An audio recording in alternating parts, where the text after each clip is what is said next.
भाजपचे प्रदेशाध्यक्ष चंद्रशेखर बावनकुळे विधानसभा निवडणुकीच्या प्रचारासाठी महाराष्ट्रभर फिरतात, परंतु जेव्हा वेळ मिळाला तेव्हा त्यांच्या कामठी या गृह मतदारसंघातही त्यांचा प्रचार जो आहे तो सुरू आहे। आपल्यासोबत स्वतः चंद्रशेखर बावनकुळे आहे, आपण बघू शकतो या ठिकाणी लाडक्या बहिणींचा मोठा प्रतिसाद या ठिकाणी पाहायला मिळत आहेत। प्रत्येक सभेमध्ये मग मोठी सभा असो, गावच्या नुक्कड सभा असो, लाडक्या बहिणी ज्या आहेत त्या प्रचारात सहभागी होतात। सर काय सांगणार, तुम्ही महाराष्ट्रभर फिरतायत, इथे पण तुमच्या मतदारसंघात पण सभा घेत? आज मी जामठा या माझ्या मतदारसंघात आलो आहे, जामठा गावात, आणि इथे 90% जनतेने मला मतदान करण्याचं ठरवलं आहे आणि मला विश्वास आहे की या जनतेची मी सेवा करील, सेवक म्हणून काम करील। कारण शेवटी या भागाला मी पहिल्यापासून विकासाकडे नेला आहे। इथे VCAचं स्टेडियम आहे। जामठा हे आमचं गाव जे विश्वाच्या नकाशावर आलेलं आहे, करोडपतींचं गाव म्हणतात त्याला, विश्वाच्या नकाशावर गाव आणलेलं आहे आणि आलेलं आहे। मला असं वाटतं की महाराष्ट्रामध्ये महायुतीचं सरकार येईल आणि आमच्या 2.5 कोटी लाडक्या बहिणी कमळाला मतदान करतील, महायुतीला मतदान करतील। कारण काँग्रेसने ठरवलं आहे की लाडक्या बहिणीची योजना बंद करायची आणि भाजपाने ठरवलं आहे महायुतीने ही योजना सुरू ठेवायची। 58 योजनांचा हा निवडणुकीचा 58 योजनेला आम्ही समोर नेतो आहे। 58 प्रकारच्या विकासाच्या योजना या निवडणुकीच्या माध्यमातून आमचा मॅनिफेस्टो आम्ही केलेला आहे। मला विश्वास आहे की आमचं केंद्रातलं आणि राज्यातलं सरकार मिळून आम्ही जनतेच्या अपेक्षा पूर्ण करू। आज देवेंद्र फडणवीसजी म्हटले की मी मुख्यमंत्री पदाच्या रेसमध्ये नाही, याचा अर्थ काय काढायचा? कारण सगळ्यात मोठा पक्ष भाजप असेल असं म्हटलं जातं। नाही, आम्ही मुख्यमंत्री पदाकरता कामच करत नाही आहे, आम्ही महाराष्ट्राच्या 14 कोटी जनतेच्या विकासाकरता काम करतो आहे। 14 कोटी जनतेच्या झोपून उठल्यापासून झोपतपर्यंत ज्या सोयी गरजा आहेत त्या गरजा पूर्ण करायच्या आहेत।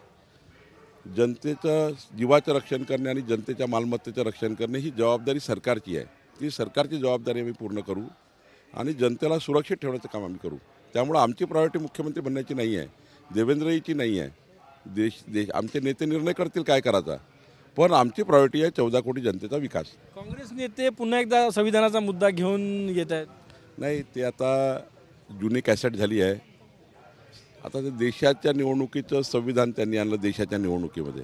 आता राज्याची निवडणूक आहे, हे तर राज्याच्या जनतेला 14 कोटी जनतेला काय तुम्ही देणार? आता काँग्रेसचा जो जाहीरनामा आला तो फसवा आहे। काँग्रेसच्या जाहीरनाम्यावर कोणी विश्वास ठेवत नाही।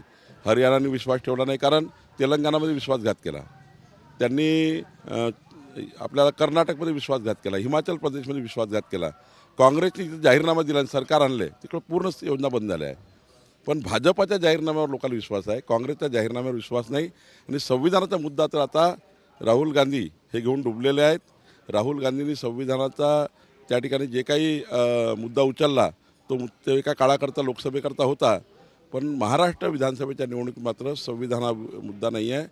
कारण मोदीजींनी ठरवलं आहे की महामानव डॉक्टर बाबासाहेब आंबेडकरांनी दिलेलं आरक्षण हे मजबूत करायचं, आणि राहुल गांधी म्हणतात आम्ही आरक्षणाची आता गरज नाही असे राहुल गांधी म्हणतात। त्यामुळं संविधानाचा मुद्दा ते घेऊ शकत नाही, त्यांनी संविधानाचा अपमान केला आहे। एक शेवटचा प्रश्न माझा, तुम्ही महाराष्ट्रभर फिरताय, तुमच्या मतदारसंघाकडे कसं, तुमचा गड आहे कामठी, कसं लक्ष देता, कसं फिरता? 1.5 लाख परिवाराशी माझे पारिवारिक संबंध आहे या मतदारसंघात। 1.5 लाख परिवारात हृदयाचे संबंध आहेत।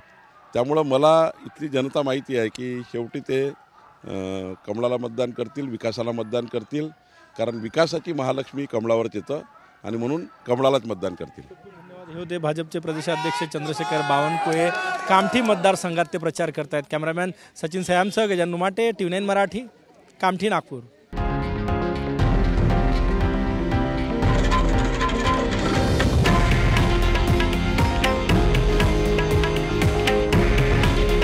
हे आहे देशातील नंबर 1 न्यूज नेटवर्क आणि आपण पाहत आहात TV9 मराठी।